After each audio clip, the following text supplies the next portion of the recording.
রূপান্তরের সত্যের আজকের এই পর্বে সবাইকে স্বাগতম। প্রিয় বন্ধুরা, প্রীতি, সালাম এবং শুভেচ্ছা নেবেন। নির্বাচন যতই ঘনিয়ে আসছে বলে ধারণা করা হচ্ছে, ততই জামাতে ইসলামের নেতাদের ইসলাম নিয়ে নানা রকমের বিতর্কিত কথাবার্তা আমরা শুনছি। মৌলানা ভাসানী যেমন বলতেন, নীল নদের পানি যেমন নীল নয়, জামাতে ইসলামের ইসলাম তেমন ইসলাম নয়। আমি শুরুতে আসেন আমরা একটু দেখে নিই যে জামাতে ইসলামের বিভিন্ন পর্যায়ের নেতারা যারা আসন্ন সংসদ নির্বাচনে দলের পক্ষ থেকে প্রতিদ্বন্দ্বিতা করবেন, তাদের কয়েকজনের বক্তব্য থেকে কোট করছি এবং ধর্মীয় দৃষ্টিকোণ থেকে এগুলোর আসলে ব্যাখ্যা কি। যেমন ইসলামী ছাত্র শিবিরের একজন নেতা, তিনি বলেছেন যে হযরত মুহাম্মদ সাল্লাল্লাহু আলাইহি সাল্লাম মক্কা থেকে মদিনায় পালিয়ে গিয়েছিলেন। আসলেই কি তিনি পালিয়ে গিয়েছিলেন? নাউজুবিল্লাহ। এটি স্পষ্ট রাসূলুল্লাহ সাল্লাল্লাহু আলাইহি সাল্লামকে অপমান এবং ঐতিহাসিক বিকৃতি। রাসূল সাল্লাল্লাহু আলাইহি সাল্লাম পালিয়ে যাননি, বরং আল্লাহর নির্দেশে হিজরত করেছিলেন। হিজরত তাহলে কি? হিজরত হলো ঈমান রক্ষার জন্য কষ্ট সহিষ্ণু এক মহান ত্যাগ। এটিকে পালানো বলা বড় গুনাহ এবং সেটা ব্লাসফেমির পর্যায়ে পড়ে। আরেক প্রার্থী বলেছেন, নামাজ, রোজা, হজ, যাকাতের চেয়ে নেতা নির্বাচন করা বড় ফরজ। অথচ আমরা জানি যে ইসলাম ধর্ম অনুযায়ী সবচেয়ে বড় ফরজ হলো ঈমান আনা, আল্লাহ এবং তার রসুলের প্রতি সঠিক বিশ্বাস স্থাপন করা হলো সবচেয়ে বড় ফরজ। তারপরের ফরজ হলো নামাজ, তারপরে রোজা, হজ, যাকাত এগুলো ফরজ। কিন্তু এর উপরে এই যে নেতা নির্বাচন করা, এটি কোনো ফরজ বিষয় না। সুতরাং এটা ইসলামের ফরজকে বিকৃত করা, যা গুরুতর গুনাহ। আরেক নেতা বলেছেন, আল্লাহ সিদ্ধান্ত নিয়ে ফেলেছেন, এবার জামাতকে ক্ষমতায় নেবেন। অথচ আমরা জানি যে কেউই আল্লাহর গায়েবের খবর জানেন না। কোরআনে স্পষ্ট বলা আছে, সূরা আন-নামল, গায়েবের জ্ঞান শুধু আল্লাহর কাছেই। সুতরাং এ ধরনের দাবি, গায়েবের জ্ঞান দাবি করা, যা গুরুতর পাপ। আর এক টাউট, এই ভারতীয় এক নায়িকার আবার ভক্ত, সে বলছে জামাতে ইসলামকে একটি ভোট দিলে 18 কোটি মানুষের নামাজের সওয়াব পাবেন। এটা ইসলামিকভাবে নির্লজ্জ মিথ্যাচার। সওয়াব শুধুমাত্র ইবাদত ও ভালো কাজ থেকে পাওয়া যায়, ভোট দেওয়া থেকে সওয়াব পাওয়া যায় না। এ ধরনের মিথ্যা সওয়াবের প্রতিশ্রুতি দেওয়া, ধর্মকে বিক্রি করা, মানুষের ঈমান নিয়ে খেলা, বড় রকমের গুনাহ। আবার একজন বলেছে, জামাতকে ভোট না দিলে আপনার ঈমান থাকবে না। অথচ আমরা জানি ইসলাম ধর্ম অনুযায়ী ঈমান নির্ভর করে আল্লাহ, রাসূল, কোরআন, আখিরাত, ফেরেশতা, তাকদীরে বিশ্বাস ইত্যাদির উপর। কাউকে ভোট দেওয়া বা না দেওয়া কখনোই কাউকে মুমিন বা কাফির বানায় না। এ ধরনের কথার নাম হলো তাকফির, অর্থাৎ কাউকে অবিশ্বাসী ঘোষণা করা, যা ইসলামে খুব কঠোরভাবে নিষিদ্ধ করা হয়েছে। আবার একদল বলছে জামাতে ইসলামীর যে মৃত্যুর পরে প্রথম প্রশ্ন হবে, আপনি কোন মার্কায় ভোট দিয়েছেন। এই যে জামাতের যে মহিলা রাজাকারগুলো আছে, এগুলো বাড়ি বাড়ি গিয়ে মহিলাদের কাছে গিয়ে এগুলো বলে। অথচ আমরা জানি যে কবরে প্রথম প্রশ্ন হবে যে তোমার রব কে, তারপরে জিজ্ঞেস করা হবে তোমার ধর্ম কি, তোমার নবী কে। ভোট নিয়ে কখনোই কবরে কোনো প্রশ্ন করা হবে না। এটা বলা মানে হলো আপনি ইসলামকে নিয়ে ঠাট্টা করতেছেন। এটা ধর্ম নিয়ে একটা বড় মিথ্যা উদ্ভাবন এবং এটা একটা বড় গুনাহ। আবার দেখলাম যে একজন বলছে মসজিদের ভেতরে আজান দেওয়া জায়েজ না। অথচ ইসলাম বলছে আজান মসজিদের ভেতরে, মাইকে, মিনারের নিচে, সব জায়গায় দেওয়া যায়। মসজিদের ভেতরে আজান দেওয়া নিষেধ এমন কোনো প্রমাণ নেই। আমি এই বিষয়গুলো নিয়ে আজকে একজন ইসলামী স্কলারের সাথে কথা বললাম।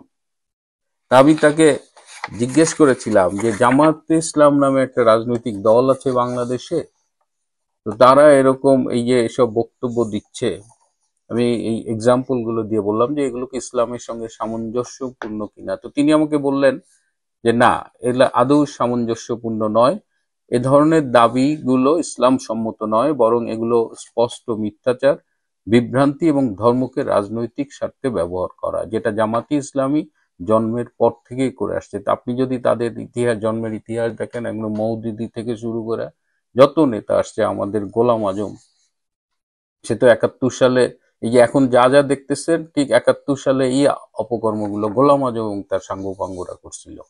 তো তিনি ইংরেজিতে বলেছেন, আমি আলোচনার সুবিধার্থে বাংলা করে নিয়েছি। তিনি বলেছেন যে ইসলামের সবচেয়ে বড় নিষেধগুলোর একটা হচ্ছে ধর্মীয় বিষয়কে বিকৃত করে মানুষের কাছ থেকে স্বার্থ আদায় করা। হাদিসে আছে, যে ব্যক্তি আমার নামে মিথ্যা কথা বলবে তার জন্য জাহান্নামের জায়গা প্রস্তুত। রাজনীতির জন্য ইসলামকে বিকৃত করা আরো বড় গুনাহ। তা আমি জিজ্ঞেস করেছিলাম যে এসব বক্তব্য থেকে ইসলামের দৃষ্টিতে কি গুনাহ হবে, মানে কি ধরনের গুনাহ হবে যদি ইসলামের অপব্যবহার করা হয়। তো তিনি আমাকে বলেছেন, আল্লাহ ও রাসূল সাল্লাল্লাহু আলাইহি সাল্লামের নামে মিথ্যা বলা, এটা হলো বড় ধরনের কবিরা গুনাহ। ধর্মকে রাজনৈতিক উদ্দেশ্যে ব্যবহার করা হলো গুনাহে আজিম। মানুষের ঈমান নিয়ে খেলা মারাত্মক অপরাধ। কোরআন হাদিস বিকৃত করা, এতে ঈমান নষ্ট হওয়ার আশঙ্কা তৈরি হয় এবং মুসলমানদের মধ্যে ফিতনা ছড়ানো কঠোরভাবে নিষিদ্ধ। এবং সংক্ষেপে যদি এই জামাতে ইসলামের নেতাদের তথাকথিত বক্তৃতা এবং আমি যে ইসলামী স্কলারের সাথে কথা বললাম, এগুলো যদি মিলিয়ে সংক্ষেপে একটা কনক্লুশন টানি, তাহলে জামাতে ইসলামের নেতাদের কথাগুলো ইসলাম সম্মত নয়, এটি ধর্মের স্পষ্ট বিকৃতি, এটি মানুষের মধ্যে বিভ্রান্তি ছড়ায়, এটি রাজনৈতিক স্বার্থে ইসলামকে ব্যবহার করা, যা ইসলামে কঠোরভাবে নিষিদ্ধ করা হয়েছে, এবং স্পষ্ট গুনাহ এবং অনেকগুলোই কবিরা গুনাহ। ইসলামে এমন প্রচারণা, এমন বক্তব্য হারাম এবং মানুষের ঈমানকে বিপদে ফেলতে পারে। আরেকজন হলো এই চট্টগ্রামের শাহজাহান চৌধুরী, গডফাদার, একসময় এমপিও নির্বাচিত হয়েছিলেন। তিনি তো হুমকি ধামকি দিয়ে বেড়াচ্ছেন, বলেছেন যে আল্লাহ আমার জন্য সূর্য ঠেকিয়ে রাখবে।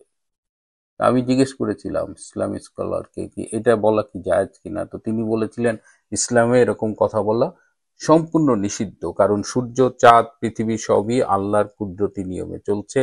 কোনো মানুষ, আলেম, নেতা বা পীর কাউকেই আল্লাহ এমন ক্ষমতা দেন না যে তার জন্য সূর্য থেমে থাকবে। একজন সাধারণ মানুষ বা রাজনৈতিক নেতা যখন এসব দাবি করে, তখন সেটা হয় গুরুতর মিথ্যা, অহংকার এবং ইসলাম বিরোধী কথা। এখন বিষয় হলো বাংলাদেশের মানুষ ধর্মপ্রাণ, সহজ সরল, ধর্মভীরু। তাদের কাছে এইসব ইসলামের নামে মিথ্যা কথা বলে, ইসলামের অপব্যবহার করে ভোটের রাজনীতিতে সুবিধা নেওয়ার চেষ্টা করছে জামাত ইসলাম। এটি যদি আপনি ইসলামের কথা ভাবেন, যদি আপনি প্রকৃত মুসলমান হন, তাহলে এই জামাতের ইসলাম ধ্বংসের থেকে দূরে থাকুন। ভোটের জন্য, ক্ষমতার জন্য এমন কোনো অপকর্ম নাই যেটা জামাত করতে পারে না, এটা আমরা ইতিহাসেও দেখছি। এবং জামাতের প্রতিষ্ঠাতা আবুল আলা মওদুদি, তার ছেলে পর্যন্ত এই জামাত ইসলামের বিপক্ষে কথা বলেছেন। তিনি বলেছেন যে তার বাবা তার কোনো সন্তানকেই জামাত ইসলামের রাজনীতির সাথে সম্পৃক্ত করেনি। দেখবেন জামাত ইসলামের ছেলেদের, সন্তানদের দেখবেন বিদেশে পড়ায় নিয়ে আসে, তাদের সন্তানদের কিন্তু মাদ্রাসায় পড়ায় না, খুব রেয়ার। এবং এই জামাতের এই ভণ্ডামি থেকে আমাদের কি করে রক্ষা পাওয়া যায় সেটা দেখতে হবে। এবং এই জামাতি ইসলামী এর 71 সালের পরাজিত শক্তি, তারা এখন শোধ নিতে চাচ্ছে। এবং শেষে আজকে ঢাকায় পাকিস্তান হাইকমিশনে একটা বিশেষ পার্টি ছিল যে পাকিস্তানের সেনাপ্রধান সৈয়দ আসিম মুনির, তিনি সম্প্রতি সব বাহিনীর প্রধান, চিফ অফ ডিফেন্স ফোর্স হিসেবে নির্বাচিত হয়েছেন। তাকে গভর্নমেন্ট সব বাহিনীর প্রধান করেছেন, ফিল্ড মার্শাল আসিম মুনির। তার এই ডিফেন্স ফোর্সের চিফ হওয়াকে সেলিব্রেট করছে আজকে পাকিস্তান হাইকমিশনের ঢাকা অফিস, এবং সেখানে আমাদের বিএনপি, জামাত সহ অনেক পার্টির লোকজন গিয়েছিল, এবং সেখানে নানা রকমের খাওয়া দাওয়া এবং ব্যাপক পান হয়েছে। বাংলাদেশে এই যে সামনের মাসে বিজয় দিবস আসতেছে, গত বছরের মতো এবছরও বিজয় দিবস পালন করা হবে না ঠিক মতো, বিজয় দিবসের প্যারেড বাতিল করা হয়েছে। অথচ পাকিস্তানে কোথায় কোন সেনাপ্রধান কোন পজিশন পেয়েছে সেটা উদযাপন করতেছে বাংলাদেশের রাজনৈতিক নেতারা ঢাকায় বসে। সংস্কার করতে না পারলেও ডক্টর ইউনূস বাংলাদেশটাকে যে পাকিস্তানিকরণ করার সর্বোচ্চ চেষ্টা করে গেছে, এই সব ঘটনার থেকে আমরা সেটা দেখতে পারি। এইভাবে তো মুক্তিযুদ্ধের মাধ্যমে অর্জিত বাংলাদেশ চলতে পারে না। আপনারা কি চান ৩০ লক্ষ শহীদের রক্তের বিনিময়ে অর্জিত বাংলাদেশ এভাবে এই ইউনূসের মতো রাজাকারদের খপ্পরে পড়ে, জঙ্গিদের খপ্পরে পড়ে পাকিস্তানিকরণ হতেই থাকবে? এই প্রশ্নটা আমি আপনাদের কাছে রাখলাম। আজ এ পর্যন্তই। ভালো থাকবেন, সুস্থ থাকবেন। তার চেয়েও জরুরি হলো নিরাপদে থাকবেন। সবাইকে অনেক ধন্যবাদ।